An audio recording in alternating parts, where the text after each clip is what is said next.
is that? Whatever could that be? Oh, I think it's a little Marie. She said, Say hello, world. Nothing. Welcome to the podcast. What'd you think of that? Is that fun? All right. Welcome to the Barkada Podcast. I am Marlo Ambis, and this is Patricia Ambis, and you just met Marie Pasita Eckerman Ambis. It's her first podcast ever, if you guys can believe it. I know, she hasn't been booked out or anything. There's a waiting list, but we decided the first one would be here. Yeah.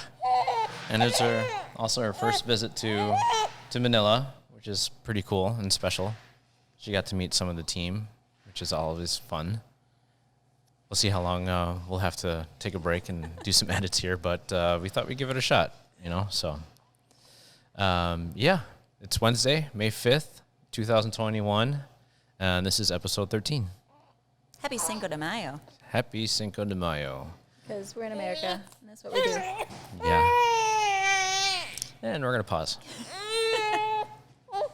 Try. Are you comfortable with this? I am.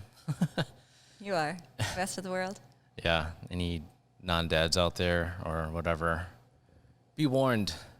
Marie is hungry, and she nurses. That's how she gets her food. It's like one of those natural bodily functions, so we're going to roll with it because it's normal. It's natural. Normalizing breastfeeding. Here we go. Yeah. Why don't we start off with, I don't know. So last time I was on... Yeah, you were... It was the night before the induction. Yeah. And so we were really hoping to have... Well, I was really... And you were hoping for my sake that she would just come on her own because that was just what I wanted. And that was how the other two were. And you know how you get something like stuck in your mind, how you want something? Mm-hmm. But you can't always get what you want. But you sometimes find. Yeah. You just might get what you need. Yeah, I mean, for those of you that don't know, there was a little bit of stuff that was going on that kind of led us to getting into the induction on the 26th. And ultimately, we had Maria on that day. We started off that morning getting there after we dropped off the kids, and that was pretty cool to share that moment with them, just to be like, hey, next time we see you, your baby sister will be here, So, of course, they wanted to stay with us, but of course, during the times, and even if it weren't in a pandemic time, they would not be there with us, during the birth and stuff. But at least we talked them through, the whole thing and explained to them how it's going to be, because it was certainly different, right? Evelyn got to meet Reginald right away that night. So he was born at 10 o'clock, and I think Lolo and Lola brought her in by midnight to meet her little baby brother. And so they've seen pictures and everything like that. And, yeah, it's different having visitors. So they knew that they would be at their Lolo and Lola's house for the next few days, and that we would do FaceTime videos, which they're, if anyone's growing up in these times, they're super comfortable with that. And so that was just how it was going to be. Yep.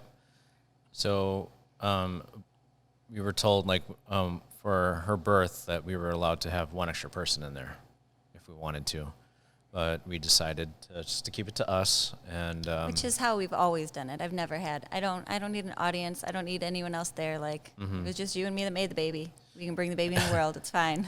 But I think maybe if you did want that extra person for support, or if you had a photographer or videographer, I know for a while, since we did Penelope's video with Never Films, that we were like, oh, that was almost another reason why you wanted to have another kid. That wasn't why I wanted it. No, that was definitely not another reason. I just said I wish we had done it with the other ones. Yeah. I really had, those videos would have been great.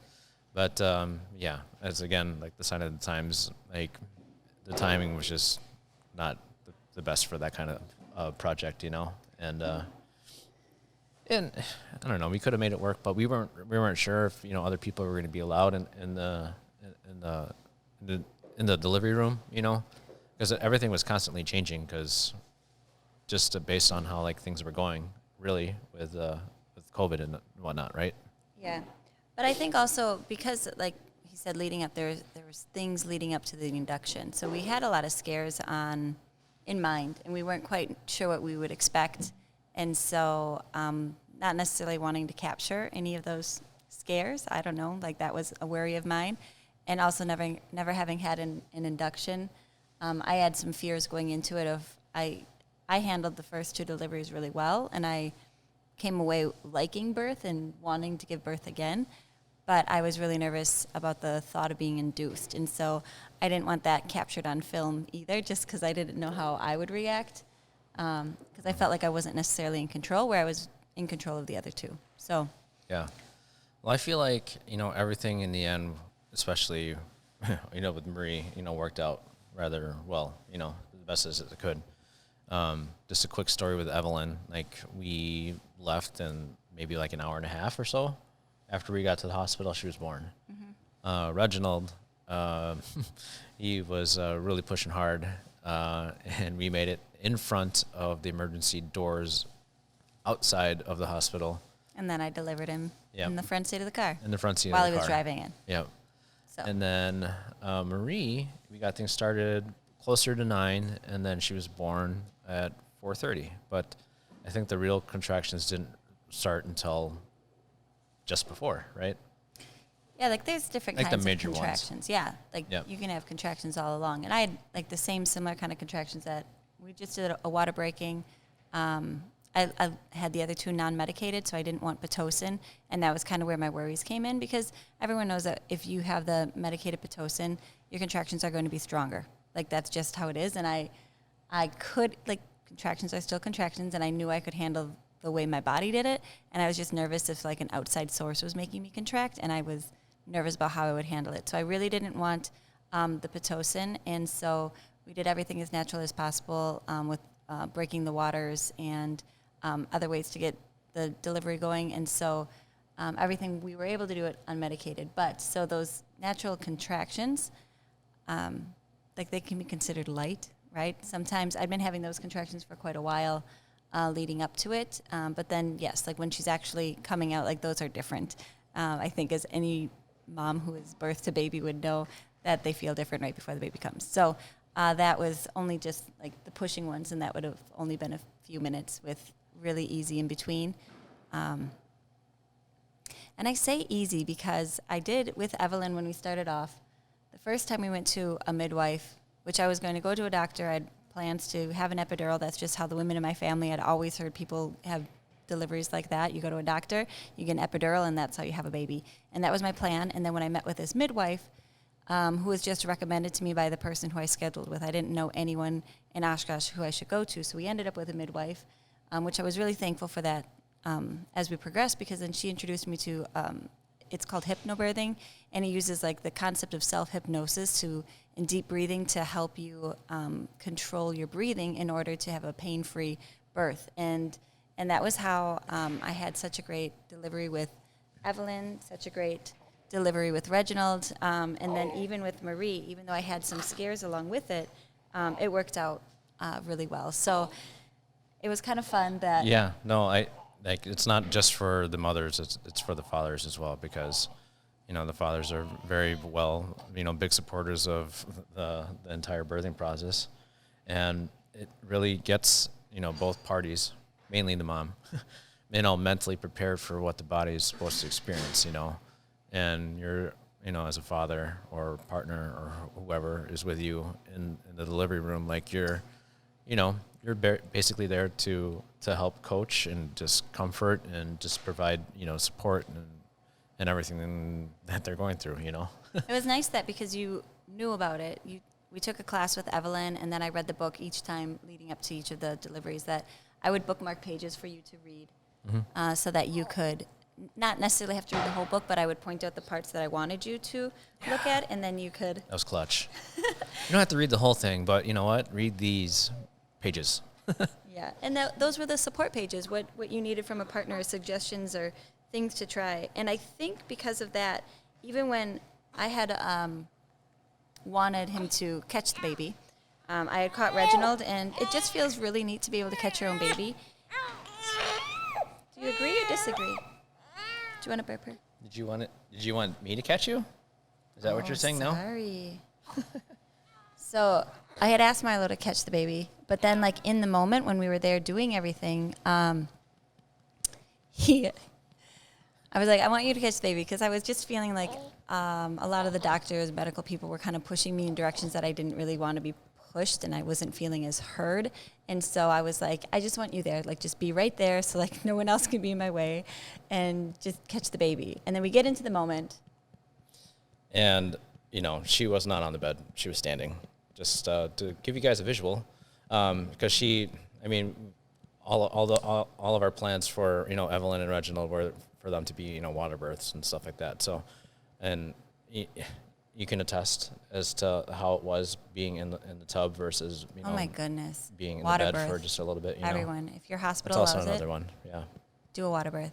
And it got to a point where I was like, it was starting to get crowded, right? And I was in a position where I was just to her right, and I was just kind of rubbing her back and, you know, talking to her in your ear and everything like that. And I'm like, you know what? In my head, I'm thinking, you know what? You got Reginald in the car. You can go 2 for 2 here.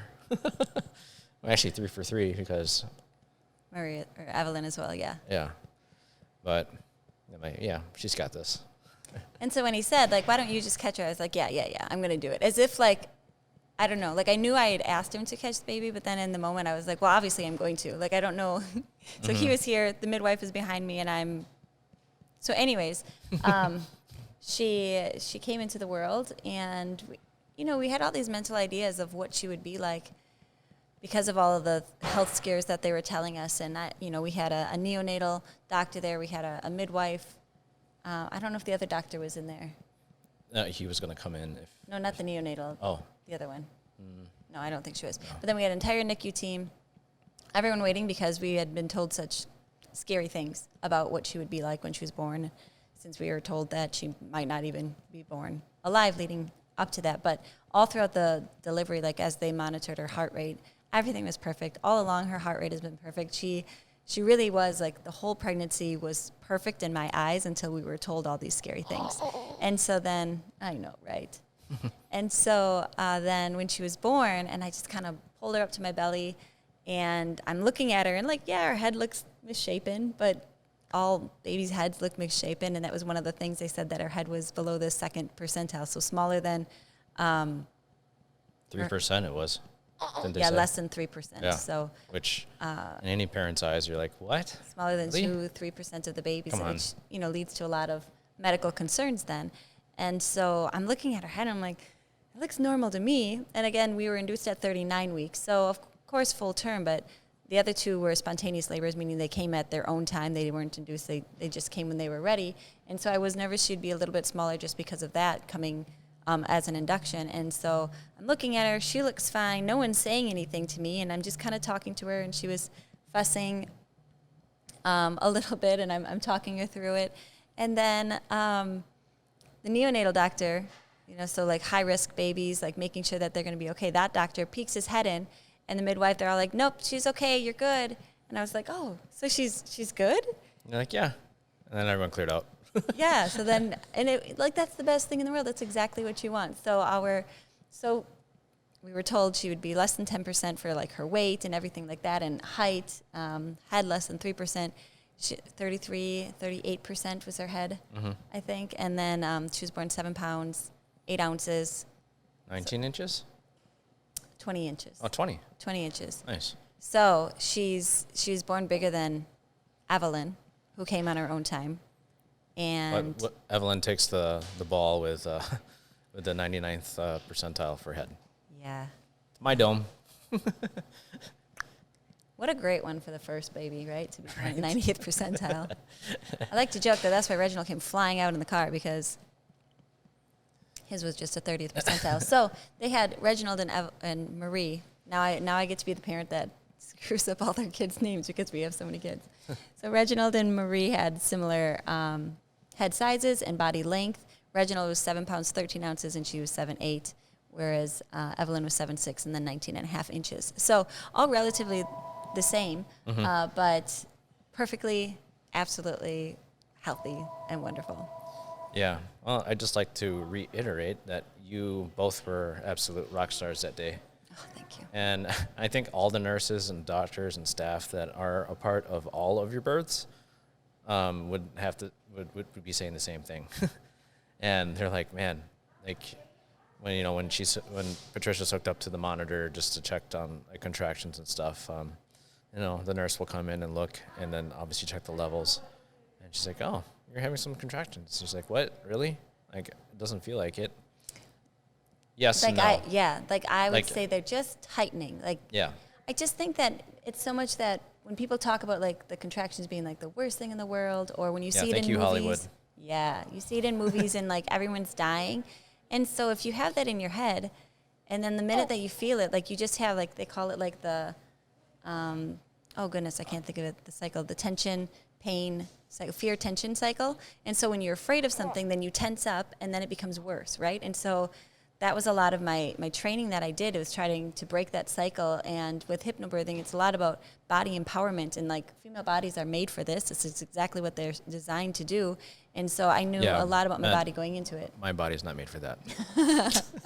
And so I think once you get your head in the right spot, like I could feel the contractions, but I knew what they were doing, like just pulling so that my body could open up and be ready to have the baby come out. So I just felt it and visualized it as pulling up, and I think that's what really helped me the most because I knew what it was. I wasn't scared of it, and I could be open and accepting to it because every time you have a contraction, then you're just one step closer for that sweet baby coming into the world.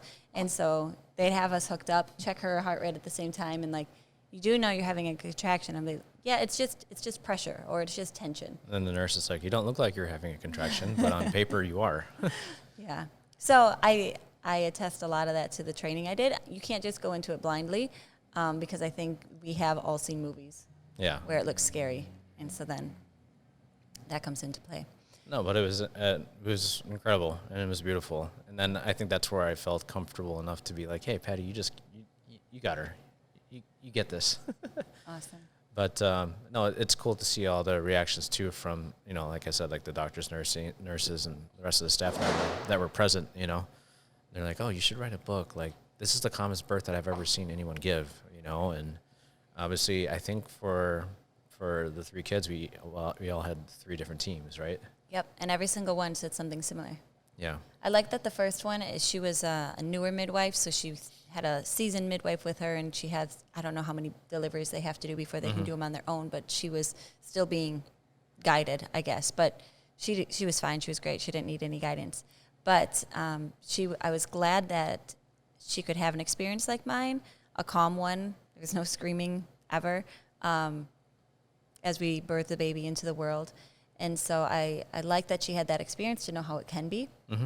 And then with Reginald, again, so I had him in my arms. Actually, I'm like, take a picture of us. And so we snap a selfie in the car, and then he runs into the hospital, the ER area, and then I'm assuming you just say. Yeah, so it's after hours, obviously, during the time that we got there. And yeah, there was someone at the front desk there, and I just ran in there quickly, and I said, hey, my wife and new baby are in the car. We just had him, so can you send someone to help us? So then, like, the whole, like, floor unit or team came down and got the, not the stretcher. The gurney. Yeah. And got them all situated and got blankets and stuff to cover Patty and Reginald.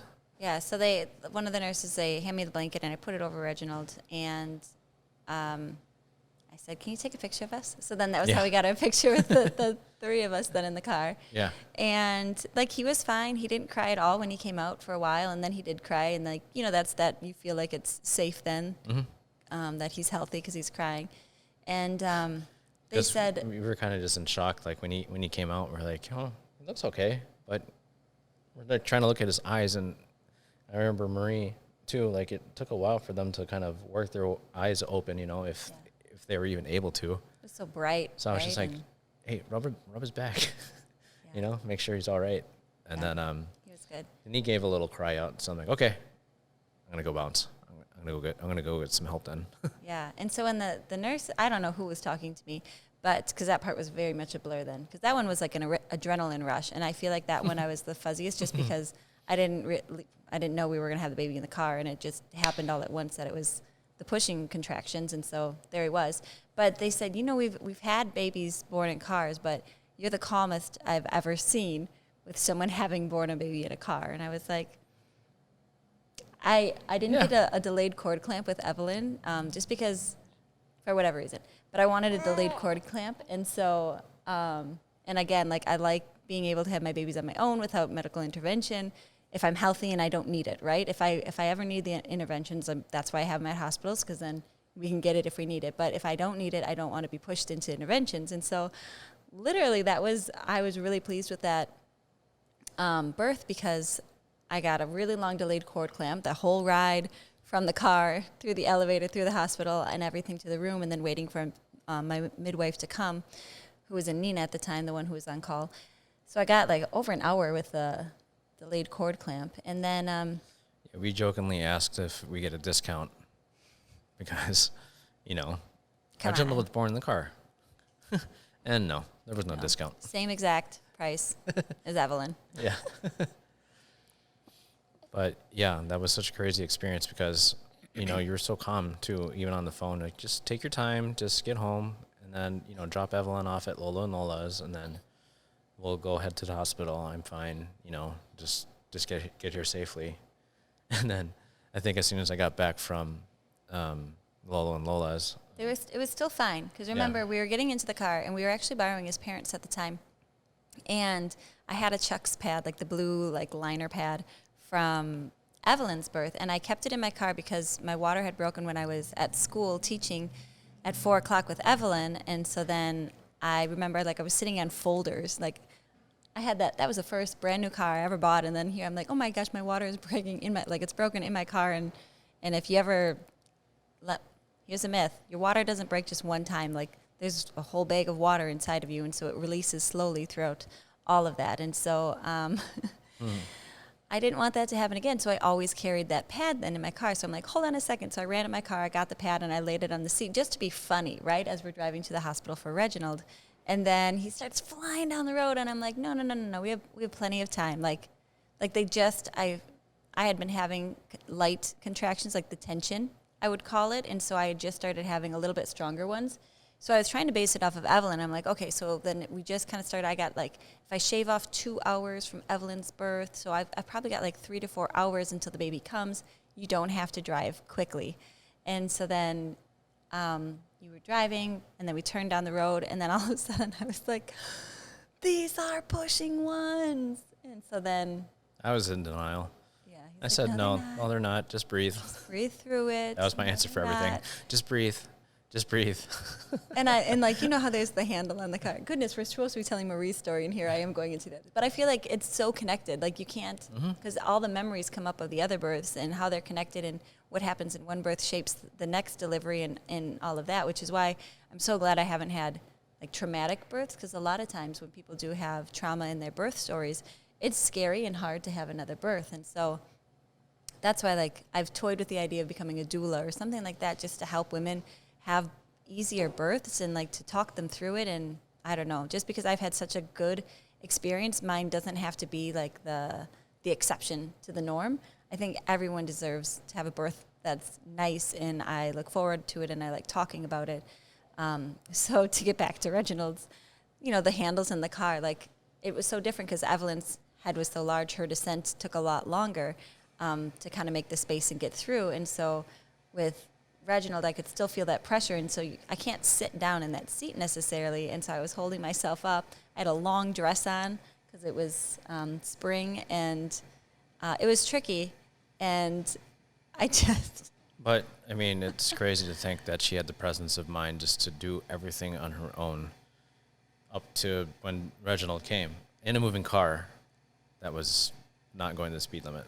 Yeah, I think I unbuckled. I'm going to just go with I was probably unbuckled. Yeah. You were. Yeah. But we were pretty close at that point when you were starting to stand up a little bit in the car. Yeah. That time, though, I'll say that the water did break all at once. Yes, and we heard it. And it was, right when his head came out. Crazy. Yep. He was and forceful. she's like, "Oh, his head's out." I'm like, "What?" But then, yeah, by the time we parked and got into the parking lot in front of the emergency door windows, that's when everything else happened. He was already up by the time we parked. Okay. He was already in my arms. You remember it better than I do. Yeah. So, but yeah, at least we made it there. So, I mean, yeah, going back to Marie, like going to the hospital was such a different experience, you know, because we're just taking our time, and we called because we were actually supposed to be there a little bit earlier.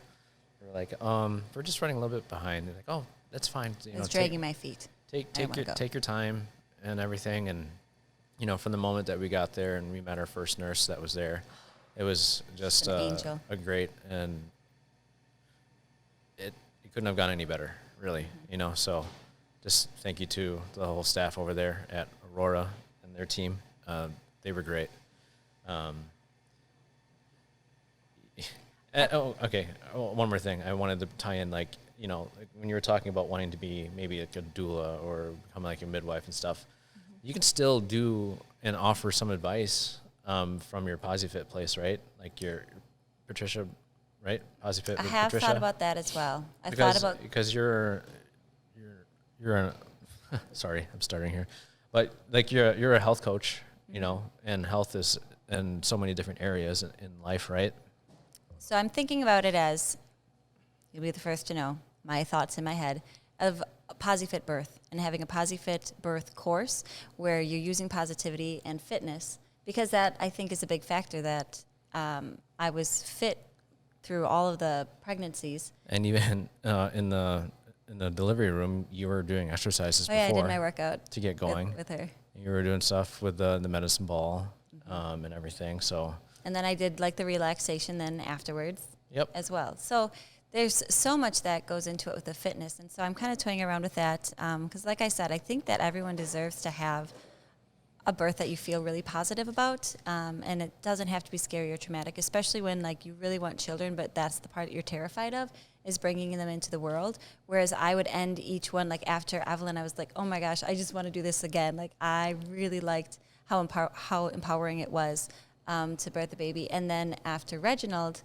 my heart, like I felt like we were finished with our family. I don't know how or why, because I'd wanted 8 children, but after Reginald, like, boom, I said, we're finished, like, we're done. But I still wanted to birth a baby, and I love being pregnant, and so I was looking into surrogacy at that point. But it was always just talk, and it was always just, like, looking into it because it just never seemed to naturally fit. And then when I was pregnant with Marie, I was thinking, like, I don't think I could have actually have done surrogacy because you get so attached to that baby you're growing. I don't know. Mm-hmm. And maybe it's different if you go into it knowing it otherwise. But, like, when I was carrying her and I was like, wow, how did I think I could ever be a surrogate? Because you just love the baby from the moment that they're inside of you, and you're so connected to them, every movement that they have. And I don't know. She was my little buddy. We just hung out for 9 months together, and then here she is on the outside. And now people will hold her, and they walk away with her, and she's not a part of me. And then I get her back, and she smells like other people. We're still in the new part where, obviously, like, my hormones and maternal instinct is to not have anything like that happen, because that's hello caveman days, right? Like, you keep your baby with you all the time. And that's where my brain is. Baby mine. Still in that part, baby mine. Exactly. So, no, like what he said, though, about the team, I would say through all of our births, we had really good teams. From that water birth to the team who cared for Reginald after he was born. There was one night, he was our fussy one. And so there was one night that, you know, the babies stay with you. Like it used to be in the olden days, like babies would be taken from the room and be in a nursery, and the nurses would take care of them.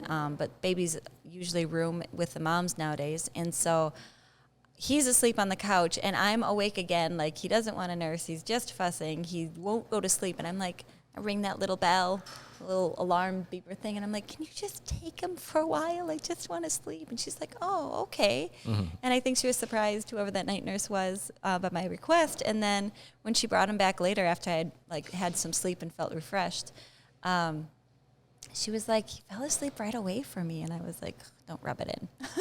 But it was so nice of her just to take the baby while she was doing her other things as well.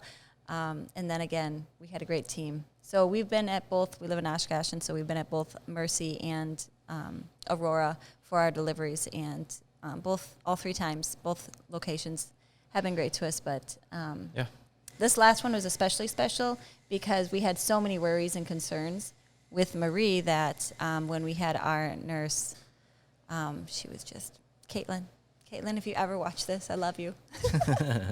That she was just everything we needed in that moment. And as I talk with Marlo a lot about this because over the last few years with my fitness and coaching others in health, like it's not just working out and eating well. There's so much that goes into it with mindset, right? And so if I did so many meditations when I was pregnant with her because there was so much stress in my life before finding out when she was 32 weeks, that's when like the health concerns came into play. And so I did a lot of meditation leading up to that because we were worried about preterm labor because I had way too much stress in my life through work. And then again, like I continued that when we were really nervous because I just thought like every time I'm tensing up, like what is that doing for her inside my tummy? And so like all of my emotions that I'm feeling, like I didn't want her to feel the scared, the nerves, the anger, like all of the feelings that I was feeling. And so I did a lot of meditation to be calm in those situations. And I don't know if I didn't have like the mental health from coaching and like the personal development that I've done these last 3 years while I've been doing it, actually 4 years now, February hit 4 years. I don't think I would have been in the right frame of mind to have as good of an experience as I did. I think, I still talk about the negative things that happened, and, that was unfortunate, but I'm glad that those negative things didn't come to fruition, and she's perfectly healthy. But I think I would have been so fixated on those negatives, and I think we would have been so scared, and I think I wouldn't felt as empowered to listen to my own body and to know when people were trying to maybe, I don't know if I want to say bully, because I think it was more like manipulate the scare tactics. They want to protect themselves as much as possible. We didn't start at Aurora. We were at a different location. We didn't start at Mercy or Aurora. We were at a different location. And it was just the whole team there was really pushing me into a direction. No matter what I said that I didn't want that direction, they would push me into it, and they would just use all sorts of scare tactics. And I would walk away from meetings, and finally that he couldn't come with me, right? So COVID times, all of my prenatal appointments, he wasn't allowed to come with. He could go to the 20-week ultrasound, and after that it was just me on my own. So then as I'm getting like told these scary things again and again, and you're gonna have a stillbirth, and your baby's too small and you need to be induced, we need to get her on steroids right now, and then you should deliver her next week. All of these things, it was me taking it and then trying to like share this with others, and as I'm sharing it with him, like it kind of felt like people are really saying that. And so then he could finally, right towards the end, because March is when they lifted that ban and people could go, the spouses at least, could go. One person could go to that appointment. So he came to one appointment then. One? The one there. The one there. And that was pretty much it after and talk to them again. I just wanted to make sure, like, okay, we walk out and I'm like, right? Does that feel like not? And it was a completely different person that I hadn't met. Like, am I like imagining that these people are being like this to me? And he was like, no, we're done. Because never in our 2 previous experiences did we ever leave feeling like that. Like I don't think any parent should ever have to have those kind of fears. And if there are some concerns that need to be addressed, they should be addressed in a different manner, in a way that like, okay, not saying like, okay, it could be this, but it could be fine, I'm not trying to go down that path or whatever, but just kind of I guess delivery. You want to give positive reinforcement, but also preparing the parents for something. But I don't know. We didn't feel any sense of comfort being there. So things happen for a reason, and those things happened and led us down to where we ultimately had Marie, and it couldn't have gone any better. So if you are feeling like you're not happy with where you are at, you anywhere, can still transition at 37 weeks. Yeah. It's fine. I mean, it's not necessarily just we're talking about, having a baby, or it's, where you work, or you're hanging out with and all this kind of stuff. You have to put yourself first and figure out, like, are you happy, doing what you're doing, or who you're around with? And if not, then if you're not treated with respect, it's you. If you're not able to change it, then you can't change it. You just have to change your setting and surround yourself with the right people. Yeah. So I think that's why with like PosiFit and coaching others in health and wellness, positivity, fitness, everything, the mindset as well, I was really, really thankful I had that to get me through a really, really trying time. Like probably the hardest year of my life was this year. Yeah. So, for all you expecting parents or anybody that has any questions, feel free to reach out to us. Mm-hmm. We'll be more than happy to share our stories with you guys. And you can find us, through the Barkada Podcast page, Facebook page, or Instagram handle, our website.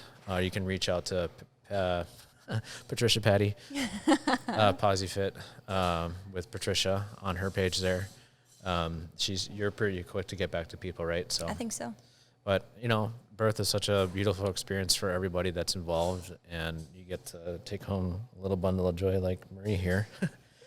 She's really great. Like, for other than, her fussing here, like this is basically what she's been doing. She's just been chilling, sleeping, except for at night. She's a party animal yet, but she did have a longer stretch last night, so you were able to sleep, 5 hours. 5 hours. Which is a long time. It's beautiful.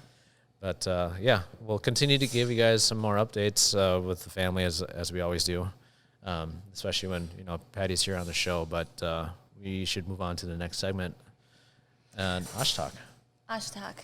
And then maybe Marie will be a little bit more active. Maybe not. So we're going to try to fly through these things while she's quieter, comfortable there we go. and quiet. So, we have lots to talk about in Osh Talk. Talk about the 3 new members that were elected to the board positions over at the Oshkosh Food Co-op, and some fun things happening here at Manila and downtown Oshkosh this weekend. So we'll catch you soon.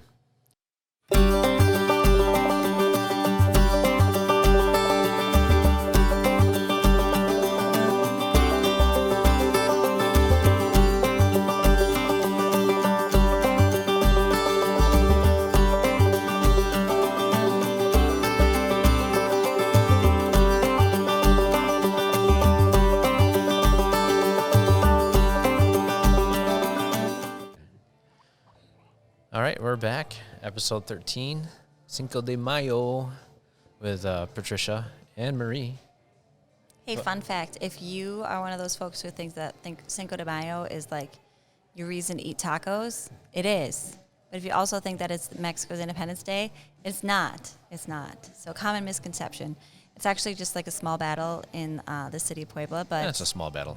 Just a small battle with like 6,000 French troops and 2,000 Mexicans, and the Mexicans won though, and so that's why it was celebrated, because kind of like what is that? Oh my gosh, what is that thing called when the little guy wins? The underdog. Oh my gosh, yeah. Yeah, so, we were just talking about the whole underdog thing, with Lapu-Lapu and Magellan and stuff, So I think this was another one of those situations too, where the French showed up with a whole bunch of ships. Mm-hmm. They look like they considerably outnumbered them. 6,000 to 2,000. Yeah. Yes. And then in the end, Mexico was victorious. Yeah. So it's used today in the United States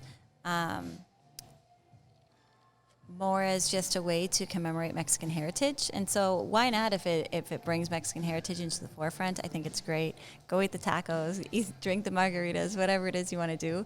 But I think it's also, great to celebrate a culture as well. So it is Cinco de Mayo. So if you are celebrating in some way, enjoy, and feel free to share this little nugget of knowledge with whoever you're hanging out with to celebrate. Yeah, I don't know. I think my misconception first about, the battle, I never knew or associated the French to be, with that battle. I mean, especially during that time, or I guess maybe my association with the connections between Spain, Mexico, and the Philippines. I just assumed that war was about Spain. Yeah. But yeah. It was a war that was, French was trying to establish a territory within that region, right? So it was like 1861, and so the Mexico essentially defaulted on their loans to Spain and France, and I think Britain as well. And so Spain and Britain finally, they came to a compromise, kind of backed down. But then France was like, no, under the rule of Napoleon III. And so he's like, I'm just going to take Mexico as my own and then expand my own territory. And so that was why he came in with all of his ships and everything blazing.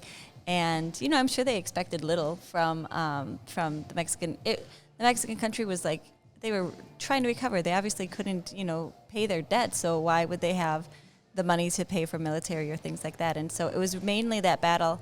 As the president at that time had fled, he organized a lot of the indigenous, because he was indigenous himself. And so instead of being like a Spaniard Mexican, indigenous Mexican, and I'm like, of course, mixed as well, because that's how there's a blending, right? But a lot of the indigenous, it was the people who came and fought as well. And so it's a way that in the 60s, in the 1960s, that's when the Battle of Puebla was brought up again in American culture, as they were trying to give voice to the indigenous people and look at what the indigenous people did in 1861. And so here in the 1960s, indigenous farm workers and things like that, Mexican indigenous and Mexican immigrants coming in, it was kind of like a rallying cry for themselves so that they could be respect themselves and not feel like if they were being discriminated or if there's racism, that they could be proud of their heritage, because look what's been done in the past. And so again, so that battle was won by just 2,000 versus 6,000, and then after that was just one small battle. But eventually, then the French did leave after a lot more battles, and I'm sure a lot of people died. But that's today. I'd love to kind of dig in a little bit more of that, the ties between, the European settlers, really, or people looking to colonize different regions throughout the world, and how they all kind of tie together. Your mom actually sent an article, interesting article, as how all this stuff tied together, between the Philippines, Cuba, Puerto Rico, Mexico, all those different things. It was a long read, but it was an interesting read because there's a lot of history that ties everything together. Yeah. What you think in what we learn in schools, it's just how can you absolutely teach everything that has been done. Mm-hmm. So I think if you are interested in it, research it on your own and get these questions going so that we can have that as part of our common history as well. Yeah, for sure. So let's get into Osh Talk. I will work on that. I know I keep talking about getting all these little bumpers medley and stuff, so it'd be boom, boom, boom, boom, it's Osh Talk or something. Get that horn in there. Wow, you have a lot on your plate. You're doing a lot on, no, not the horn. Just getting these videos up and editing everything and plugging in your commercials and all that in there. It's a lot that you're doing. So yeah, but let's talk about the Oshkosh Food Co-op. Let's do it. Recently, there were 3 board seats that were open for election, and congratulations to everyone that ran. Being members and looking through all the bios, it was a difficult decision, We have a lot of impressive people in this community. Yeah, and it was really cool to see a lot of those people wanting to step up and be a part of it, because such a cool thing that, we can call our own and say that we grew it here in Conception, created in our town, to kind of play on the whole food co-op thing. But yeah. Oh, I get it. The 3 winners were Brenda Haynes, Susie Vetti, and Heidi Subley. So Brenda Haynes is our president of the board and has been for quite some time now. But she was always there from the get-go too, I believe. But she's been awesome. She's been a great leader in terms of bringing everyone together and just really keeping the timelines moving and staying on top of things. It's really great.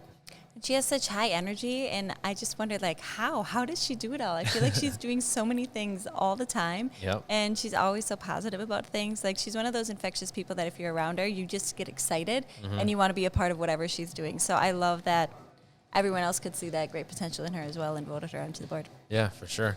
We need to get her on here sometime. It'd be awesome to hear her story and how, she got involved with Blue Door Consulting and all the things that she is. All the things. Which is quite a bit for the community, and that's awesome, So, but congrats to Brenda. Mm-hmm. And then next on our list here we have Susie Vetti. Yeah, Susie. So I met Susie when she started coming into Manila when I worked here before Evelyn was born. And so, oh my goodness, I loved it when they came in together. And Susie is just one of those charming people that she's just so gracious. I don't know. Like, you feel like she's got wisdom all around her, but she's so kind, and she always talked to me like an equal, even if I was just a young girl learning as I went along. And so I really enjoyed our conversations that we had with her. And so she's another one that's like plugged into the community and has had a lot of ties for a long time. And so you just know that where she goes, good things are going to follow. And I think that's really special to bring as well. Yeah, on the Oshkosh Food Co-op Facebook page, it lists her as retired marketing and communications professional. And she is a community volunteer. So she's at a lot of different things, which is really, really cool to see that she's, people can make their choices in what they want to do with their free time. And she chooses to be a part of, whatever it is to help the community do what they need to do, so. Give back. What a living legacy. That's awesome. Yeah, for sure. And then, next on the list is Heidi Supley. She's corporate counsel, the CFO of the Supley Restaurant Group. Her bio was one, because I had to read up. We're reading all the bios, and I really was intrigued by hers as well, just because she's coming from the West Coast, I believe, or... Yeah, I think Seattle area. Yeah, and, I don't know, her experience was so expansive, and it was a really powerful biography that it was exciting to see her. Again, when people like that come into the community, we grow a lot of those people as well, but then when people choose to come into our community and use their skills here as well, I love seeing that. Yeah. She was the only one out of the three to be a newly elected board member.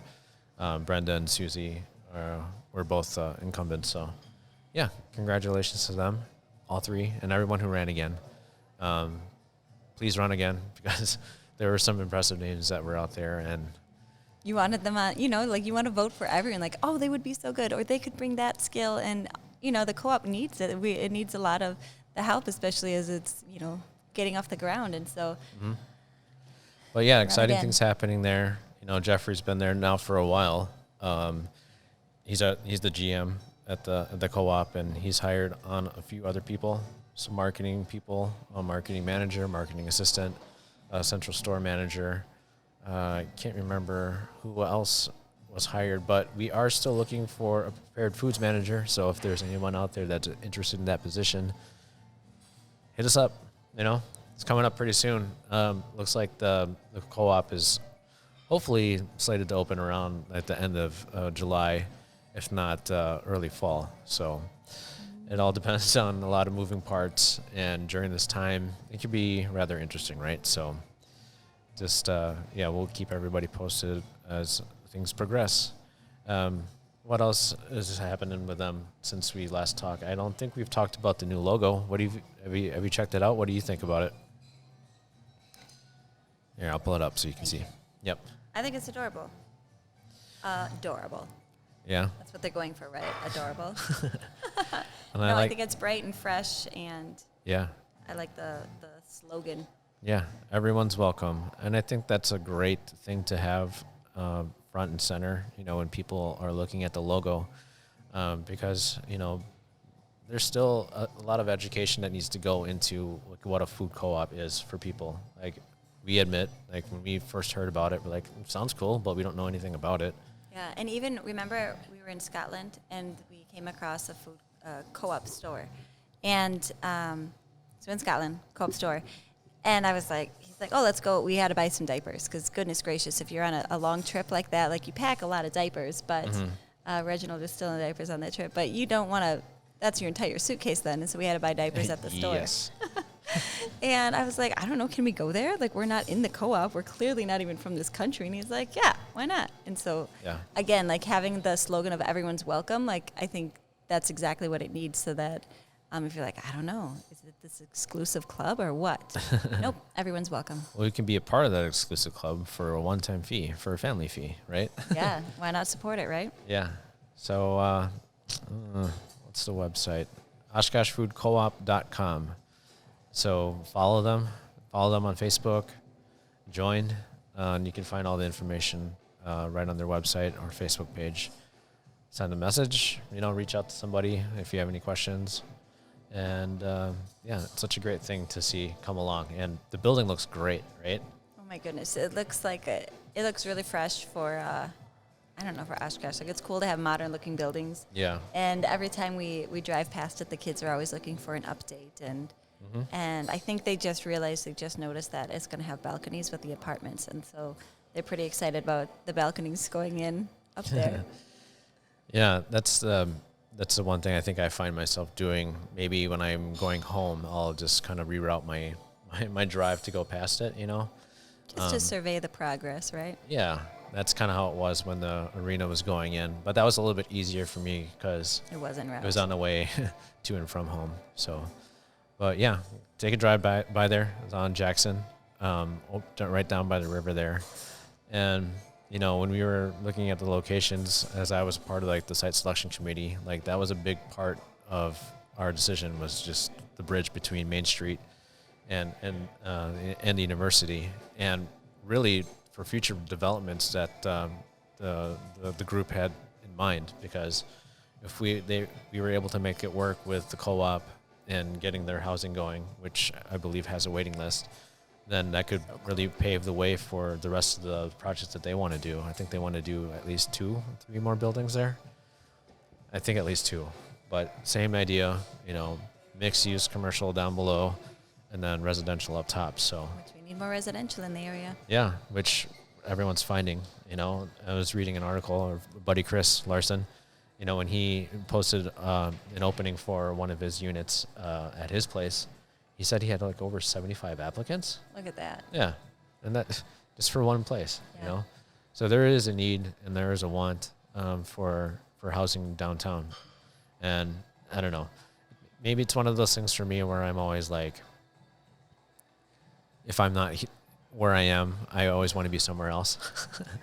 Because when we used to live downtown, and I'm like, oh, then we moved out of town a little bit further south.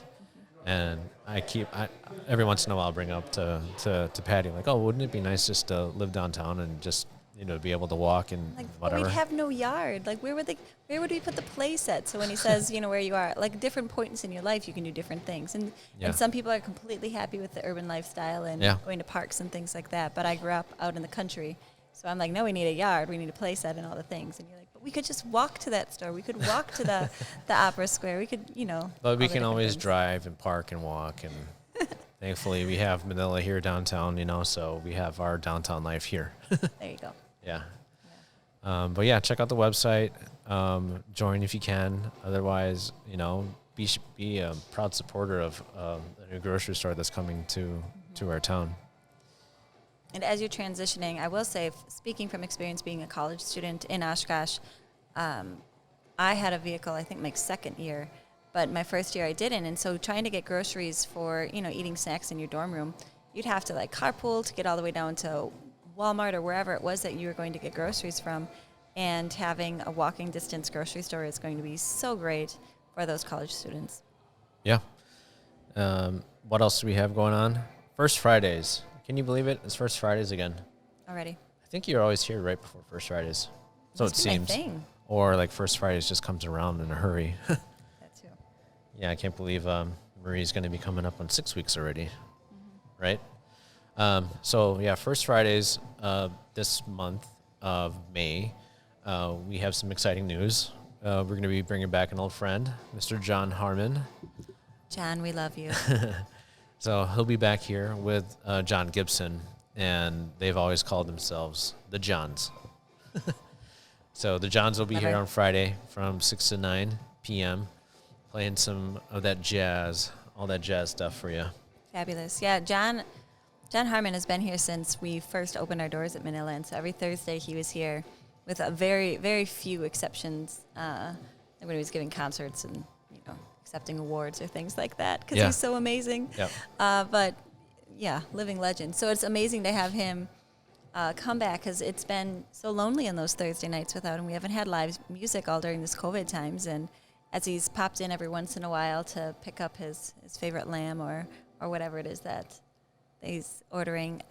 He's a big fan of the rice bowl. The rice bowl as well with tofu, right? Yum. And so when he comes in, it's always like, oh, I can't wait to get back and playing again. So at least we're not quite there yet where COVID lies, I guess. And so this is one way to kind of open the doors. Yeah, I remember last time he sat down with us, which was a while ago. He's like, I'm just waiting for that phone call. I'm like, well, I think we're just waiting for your phone call, because, everyone's comfort level is different than the others. But I called him because we were still looking for somebody to come and perform that night just to add to the First Friday's event downtown. And he's like, yeah, I'd love to, So I'm like, let's put it together, like do whatever you want. And kind of to bring back that story about he was here pretty much every Thursday with a few exceptions. I'm like, John, you can do whatever you want, man. You can show up and you can play. If you need to take the week off, whatever. Like, you call the shots, man. But he shows up like clockwork because he wants to, and he's such a professional. He's so committed to his craft. Yeah. Oh, he's awesome. So a good person, obviously. Yeah, very excited. Like, we haven't had John Gibson here in a while either, and just hearing those two play is going to be fantastic. So if you're around Friday, come grab some dinner. Our tables are still, socially distant, from each other. Our staff is wearing our masks. So you can feel comfortable coming in, but yet you also finally get to hear live music from the Johns. Yeah. What a segue there. But I can edit that out. Yeah, we're looking forward to having him and the Johns, here this Friday. Also, shout out to Aaron Armstrong and the Venture Project. They have a little get-together over at their place, too, for Venture Palooza. There's a lot of other great things going on for First Fridays, so be sure to check out downtownoshkosh.com or the Facebook page on Facebook for all the cool things that are going on. But also, this weekend, with it being May, we're having a downtown Oshkosh Star Wars celebration. So yesterday was May 4th. May the 4th be with you. May the 4th be with you. Star Wars Day, right? A lot of Star Wars fans out there, and we're bringing a lot of Star Wars experiences to you.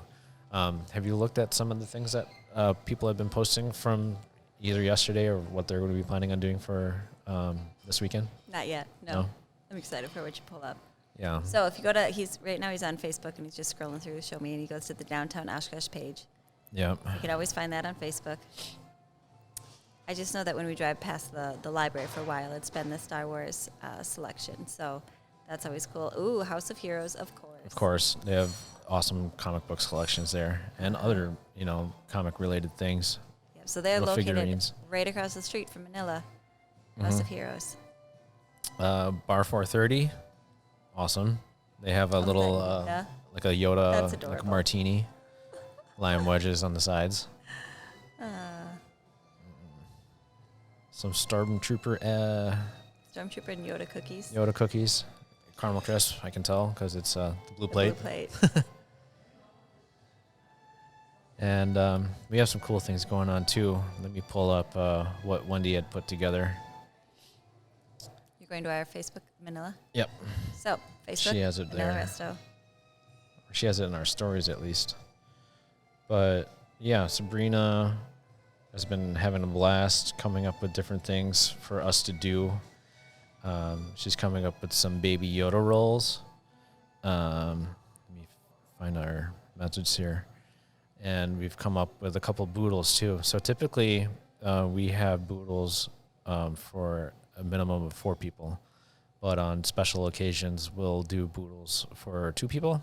So if you and a buddy or you and your special somebody want to come by and enjoy some Star Wars boodle action, we'll definitely have that available for you guys to enjoy. Awesome.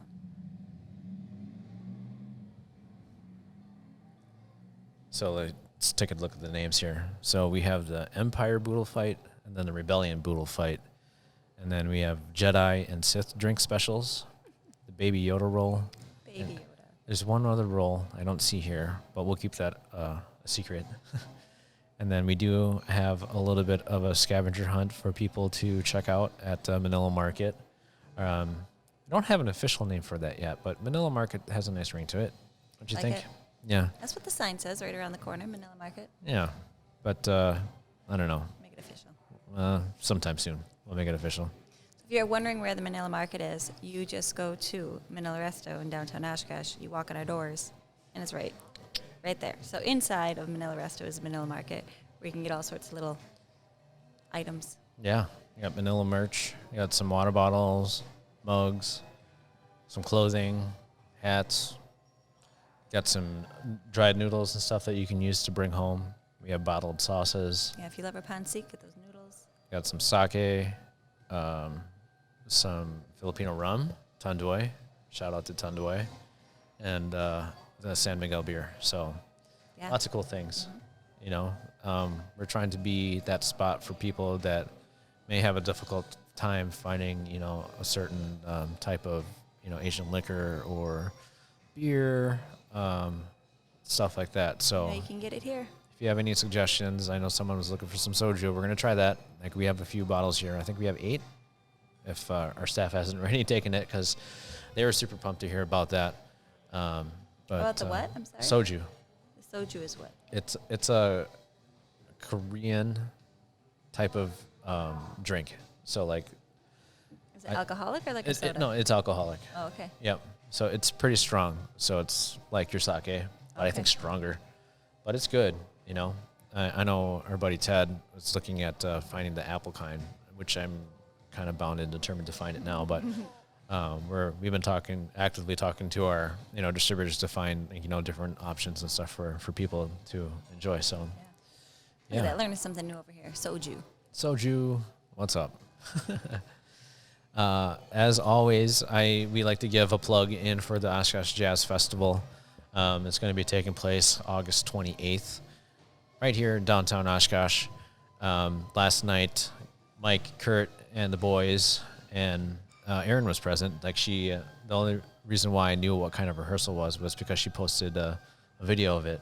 Had I known what it was going to be, like, I would have been like, oh yeah, you guys can come here and rehearse anytime, you know. And that's a shout out to all you guys.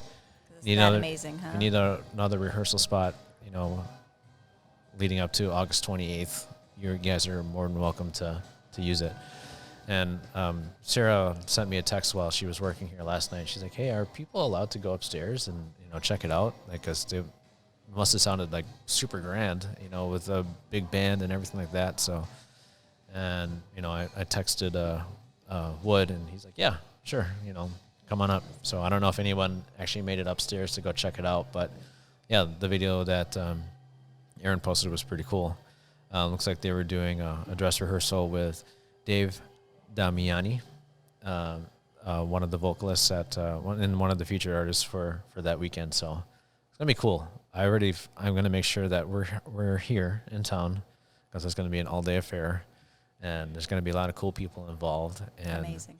We're gonna work on trying to find an artist to have a little bit of an afterglow here at Manila. So it'll be fun. Yeah, it's almost gonna be one of those things where, like, well, we're gonna have to map out where we want to go, especially afterwards, because try to catch. Yeah, there's so gonna be a lot of people all around, sprinkled throughout Oshkosh, and then how do you choose which ones to go see, right? Yeah. So big thanks again to Aaron, Wood, Kurt, and all the people that are involved in getting this stuff set up. So it's gonna be exciting, and we'll get those guys back on here soon. Aaron, I'd love to have you back, or not back, but get you on here sometime soon too, so you can talk about your project and bringing all the stuff to life here in town. So pretty cool to always see all the fun stuff coming together here in our town. So yeah, look forward to continuing some more stuff. Place to be. Yeah. Ooh, another fun announcement for us to do here during Oshkosh is Manila is going to be one of the primary sponsors for the Wisconsin Glow this season. And hopefully we can continue that relationship moving forward, you know. So It's exciting. When that opportunity, presented itself to us, I was like, yeah, like we'll find a way to make it work because it's such a great partnership. And we got to know, Allie and Jessica pretty well, during the season and got together with them a few times. And everyone on the team is great, and I think a lot of the players will be coming back, which is good.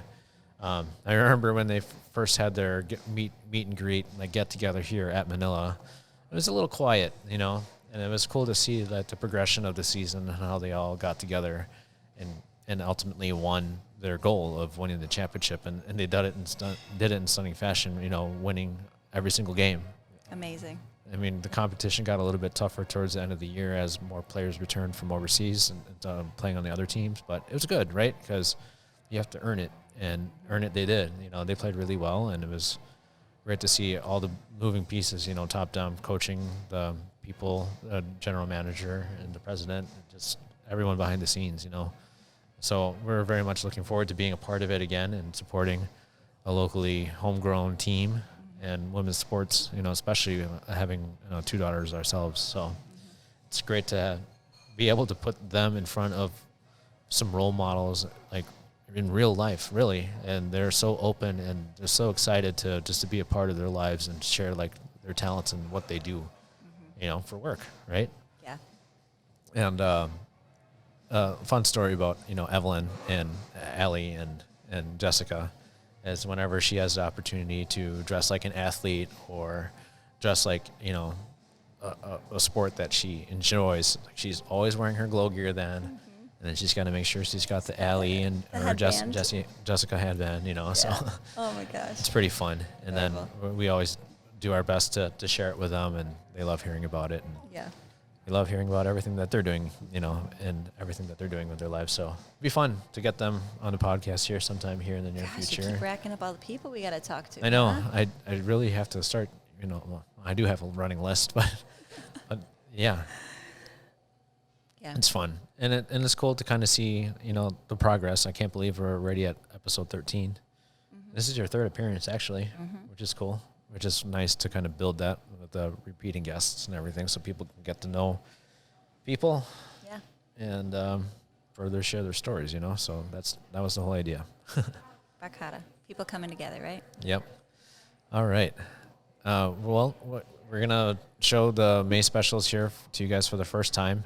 We'll talk a little bit about what we'll be serving up here in May and get your take on things, Patty. Excellent. What do you think? Excited? For the May specials, yes. Yeah? Yes. All right, we'll be right back in just a minute for the Manila Beat.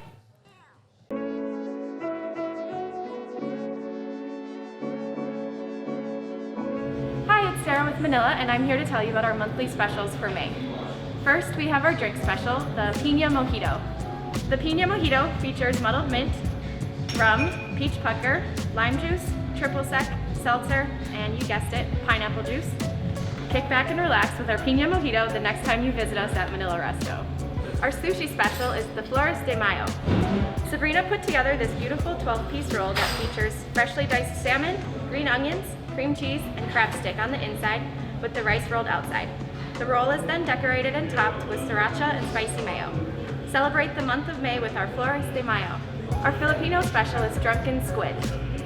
Chef Ninoy put together this Filipino special that features squid, banana ketchup, garlic, Maggi sauce, tomato sauce, red and green bell peppers, celery, diced onion, sliced ginger, butter, black pepper, onion powder, salt, oyster sauce, carrots, and rum. The dish is then prepared in a wok and served on a sizzling platter for you to enjoy. Come in and get this dish while it's hot. We'll see you at Manila Resto. Mabuhay!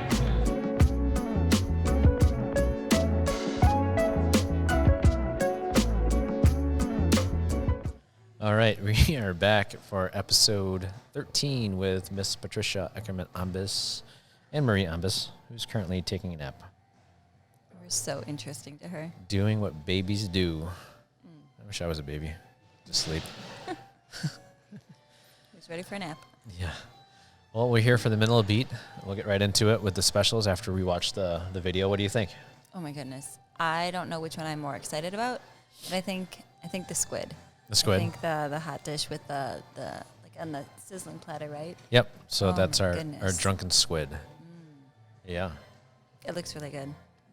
It's really good. I know whenever Ninoy wants to do like a special, he gets like, the team's like input, like, oh, do you want us to come up with something new, or do you want like something we've done in the past, or maybe it's the other way around where it's like, no, we want you to do this.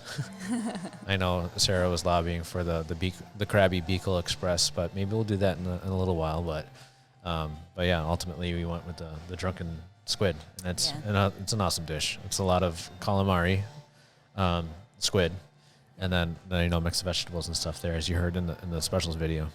Yeah, and I like that it, here in Wisconsin, right, when you get into summer more, like that's where there's more fishing, and granted we're not catching squid here in like Winnebago, but I really like having those kinds of dishes in the summer because it just feels a little bit more fresh, a little bit more summery, and a bit more seasonal. And then of course you get like the vibrant colors with like the peppers and the other vegetables in there, that it just looks fresh and yummy. Yeah. Speaking of seasonal, springy type of things, we can talk about the piña mojito. Ooh.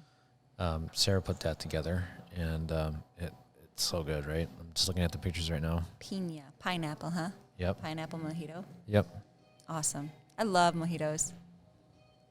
Haven't had them in a long time. Mojitos love you. I think they do. I really do. Shout out to Kuya Ray and his favorite drink, the mojito. Yeah. Chef Ray. Whenever we would go out and grab something to drink, he's like, "Can you make a mojito?" And they're like, "Yeah." He's like, "I'll have one." They're yummy, man. Yeah. But again, if they're made the right way, which of course, we're making them the right way here at Manila.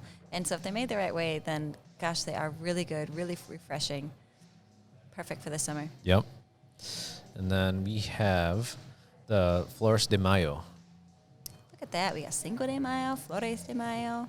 Yep. So I love the creativity with this sushi roll that, of course, it looks like a flower, flores. And so 2 little flowers of sushi. And it's got some kick to it with that spicy mayo and the sriracha on it. It looks like a lot of sriracha. It looks very pretty. But then when you put it in your mouth, it's like, bam, fire. So it looks and tastes great. In my opinion, if you're a spicy person, maybe get the spicy mayo and sriracha on the side. But if you're not like that's me, half like of it, that's right? what I would do. When you look at it, like you eat with your eyes too, right? So. But because I can't handle spice, I would get the spicy mayo and sriracha on the side. So if you're like me, go that route. If you're like Marlo and you like the heat, get it as it is. Yeah. I wasn't going to talk about anything, but I think we might talk about it now. But, the naming behind, the Flores de Mayo was named after a festival that's celebrated in the Philippines during the month of May. Oh. And in certain regions, it could be celebrated all year long. So I'm going to look that up. But then why don't you... Oh, we did get through all of them already. Yeah, the Piña Mojito, the Drunken Squid, and then the Flores de Mayo. So if you're thinking like, wait a minute, Cinco de Mayo, that's Spanish because that's what they speak in Mexico. So why in the Philippines would they say Flores de Mayo? But again, you've already, I'm sure, brought it up on other previous podcasts about the Spanish influence. They've ruled it for 333 years. So of course the Spanish language. That deserves a round of applause there. Thank you. Well, that's what happens when you listen to this podcast. You learn more information. I did not know that before listening to the podcast, but now the number is in my head, right? Mm-hmm. So with the Spanish rule for that long, of course, Spanish is integrated into the Filipino language. And so Flores, flowers, day of Mayo, May, is Spanish, but flowers, it also Spanish is part of Flowers of May. The Philippine language then as well. Yep. So it's a festival... that is one in May that has celebrations of the Blessed Virgin Mary, right? Yeah, so in the Catholic religion, it's a big deal to celebrate Mother Mary. And so even the kids, are doing, because they go to Lourdes, a Catholic school. And so with Mary, Mother's Day, or the St. Mary's Day, there's a lot of those celebrations. And even as a kid growing up, we always would put a crown on our statue of Mary in front of our church as a way to celebrate the Holy Mother. And so, of course, in the Philippines, just like they have their Holy Week, they take it to like another level with huge parades in the streets and everything. Of course, they would take this day dedicated to Mother Mary and turn it into something even bigger. Yeah, and looking at all the different regions and everything, and it looks like it's very colorful, lots of flowers, of course. And I'd imagine that they do a procession and make their way towards a statue of some sorts, I'm guessing. So Google it if you're super interested about learning more. We're not experts on it. We just find things that we're interested about and think that would be interesting for you to learn about, and then you get to kind of dig into it a little bit more. Yeah, you get to dig it up and uncover more what you'd like. But here's the little seed if you're curious. Look up Flores de Mayo in the Philippines. Yeah, it looks like they have lots of different pageants and stuff too, and a lot of cool fixtures in the parades and stuff. Colorful again, which is like what Sabrina had put together with the rolls, right? The sushi roll. So bringing it all together. Yep. Way to tie in that history into your monthly special. Nice yeah, work. We try to do that as much as possible, and just educating people a little bit more of what the Filipino culture and history is all about. So just learning about Flores de Mayo, you learn that the Spanish language is part of it, that Virgin Mary, Mother Mary is going to be celebrated. And, of course, with flowers being, there's a lot of, traditionally using flowers and natural fruits and vegetables as ways to decorate is a big part of the Filipino culture as well, because you use the resources that you have on hand, right? So flowers decorating everything. So you can learn that all just from the monthly special. Yeah. Well, fun. This was a nice episode. It was. Special one with having Marie here. And man, she just did it like a champ. Oops. Yep. Oh, we were going to bring this stuff up here too. Oh, I was, yeah. So before we go, I just want to... You can do that one first. So Oshkosh Herald has got this yearly thing where they do the city picks, right? And we were one of the finalists for sushi. So thank you to all of those who voted for us, and thank you to the Oshkosh Herald for having something like this. It's pretty cool to share and spread the community awareness of what the community has to offer and what people really do enjoy. So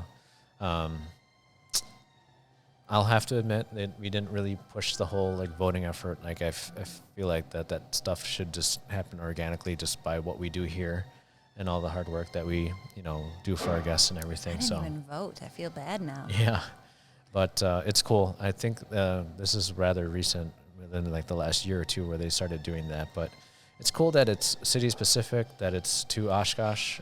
So if people are just kind of looking to what Oshkosh has to offer, this really showcases and highlights that very aspect of things. So yeah. I've really enjoyed, working with Oshkosh Herald and seeing what they have to offer. When I was just paging through the stuff while we were doing some fact checking, just looking up some different things, Patricia was like, oh wow, is that how it looks for everyone? When you're looking through their articles and stuff. You read the newspaper online and you get to click it and it turns pages like a newspaper. I think that's so neat. Yeah.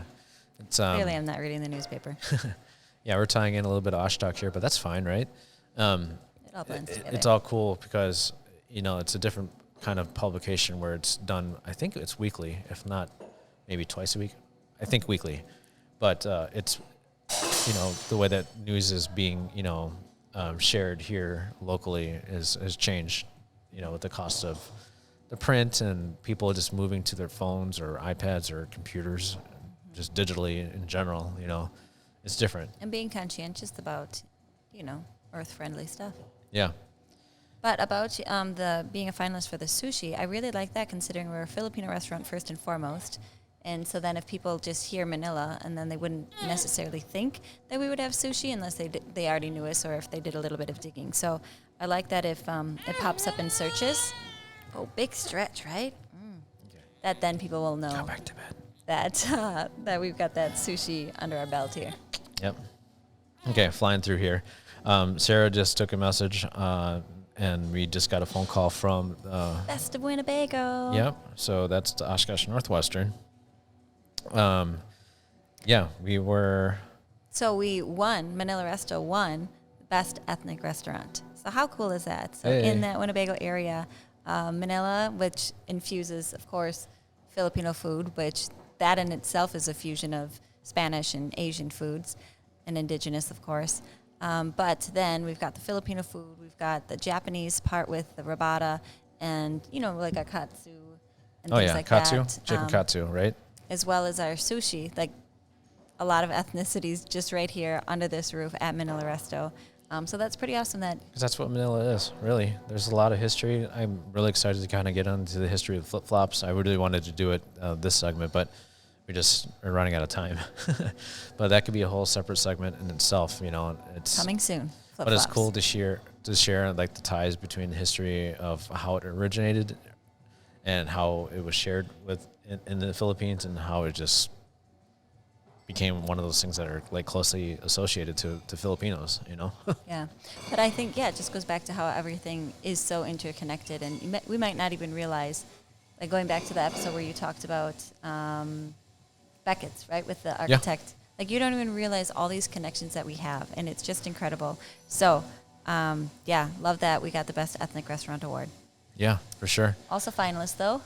Yeah, finalists for Best Asian and then Best Sushi. Yeah. I'm going to bring this up just because it was right when we first opened our restaurant in 2012. And the Best of Winnebago was obviously around at that time, too. And we finished in second place for Best New Restaurant to Olive Garden. We'll just say OG. And it was one of those things where you're like, yeah, they're not really a new restaurant, but you know what? It's a restaurant. It was a restaurant, and it's in our community. It was new. Yep. Mm-hmm. But it just felt like this was like our creation, born from scratch. Like every single recipe, there was so much that went into like this brand new one instead of like a franchise, and so it felt a little bit different. But sorry, OG, I haven't been there since. But I hear the salads and breadsticks, right? Yeah. But that's okay. We are who we are. Yeah. At least there's a little funny story with that. But in our heart, we were the best new restaurant. Yeah, of course. Well, yeah, we know. I think you're trying to say, like, it doesn't matter the outside awards. It's nice. It's so nice to get these awards and be recognized for it and have people vote for you and choose you. Mm-hmm. But ultimately, like, if you left it to the opinions of everyone else in the world how your restaurant was, then everything would be apparently an Olive Garden, right? Or some sort of thing like that. So here you are carving out your piece, your restaurant, bringing your culture to the community, sharing lessons along the way with every single dish that you bring along. And I think that speaks volumes, right? Be true to who you are, and that's what Manila is. Yeah, for sure. Thank you for putting it out there for what I was trying to say. Thank you. You are my sidekick. My better half. Oh, the other half. The other half. All right. Well, we're going to wrap things up, but thank you again for listening to the Barkada Podcast with Patricia on episode 13 and with Marie here. Marie, you got any last things to say before you come and visit next time? Pinky's up. Pinky finger to the moon. Shout out Bruno Mars. We got to get you on. Oh, another Filipino, right? Yeah. Think we can make that happen? Yeah. So, That'd be great. Give us a like on Facebook. Follow us on Instagram. Follow us on our YouTube page. I know she's been pushing me to get on all the other platforms, which I will work on. We're looking at getting Pearson, a buddy of mine from high school, to come on here on Saturday already. So for episode 14, we got someone lined up. Topic is one we can all relate to, I think. Yeah, just a change in work environment and like working remotely and how it's kind of changed the landscape, maybe forever, in some certain cases, at least for a while. So I'm curious to hear his take on it and see if it aligns with everything that I've been thinking with remote work from now on. And he's actually one of the first people, first of my friends to kind of just reach out and be like, hey, I've been really enjoying, listening to your podcast and would love to join you sometime. I'm like, yeah, come on, let's do it, So this is your invitation as well. Yeah, it'll be great to catch up with him though too, because I haven't talked to him in years, so that'll be great to catch up and figure out what the heck he's doing with himself these days, So. There you go. And so remind us all, what does Barkada mean? it's a group of your close friends. You know, So- everyone. Well, not everyone, but I like to think a lot of my people that I've surrounded myself with are my close friends. So Yeah. yeah. Yeah. So we'll go with the co-op slogan of everyone's welcome. Yeah. So Come hit on us down. up, or if you have anybody in mind that you would like for us to reach out to and speak with, you know, drop those in the comments or shoot us a message and let us know. So yeah, give us a like, give us some feedback, let us know what you guys are thinking. If anything, just give us a thumbs up. So yeah, thanks again for joining us, Yeah. Patty, Marie, Thank you. Thanks for the invitation. and we'll see you on the next episode of the Barkada Podcast. See ya.